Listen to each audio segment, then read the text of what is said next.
ജെഫ്താഹ് ചെയ്തത് ദൈവം അംഗീകരിച്ചെന്ന് ബൈബിൾ പറയുന്നില്ല.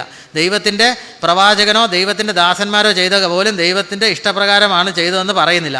ദൈവം പറയുന്ന കൽപ്പനകൾ മാത്രമാണ് ദൈവത്തിൻ്റെ ഹിതം. മാത്രം കൽപ്പന മതിയല്ലോ. കൽപ്പന ദൈവത്തിൻ്റെ കൽപ്പന സമ്മതിച്ചു. നിൻ്റെ കർത്താവായ ദൈവം ഞാനാവുന്നു, ഞാനല്ലാതെ മറ്റൊരു ദൈവം നിനക്ക് ഉണ്ടാകരുത്. ആകാശത്തിൻ്റെ ഭൂമിയിലോ ആഴിക്കടിയിലോ ഉള്ള യാതൊന്നിൻ്റെ രൂപമോ സദൃശമോ ഉണ്ടാക്കി വണങ്ങരുത്.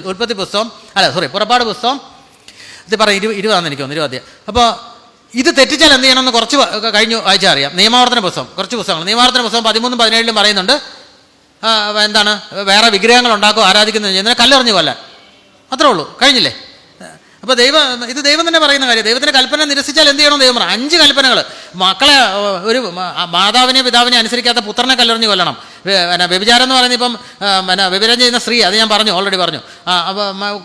അങ്ങനെ ആ കൽപ്പനകളെല്ലാം തന്നെ, ആദ്യത്തെ 5 കൽപ്പനകൾ നമ്മൾ നോക്കി കഴിഞ്ഞാൽ അതനുസരിക്കാത്തവരൊക്കെ കല്ലെറിഞ്ഞു കൊല്ലണമെന്നാണ് പറയുന്നത്. അത് ദൈവം തന്നെ പറയുന്നുണ്ട്. പിന്നെ അതുകൂടാതെ എന്താ പറയുന്നത്, ജെഫ്ത ചെയ്ത് ദൈവം അംഗീകരിച്ചെന്ന് പറയുന്നത് അല്ല, ജെഫ്ത തീർച്ചയായിട്ടും ചെയ്തു എന്നുള്ളത് പറയുന്നുണ്ട്.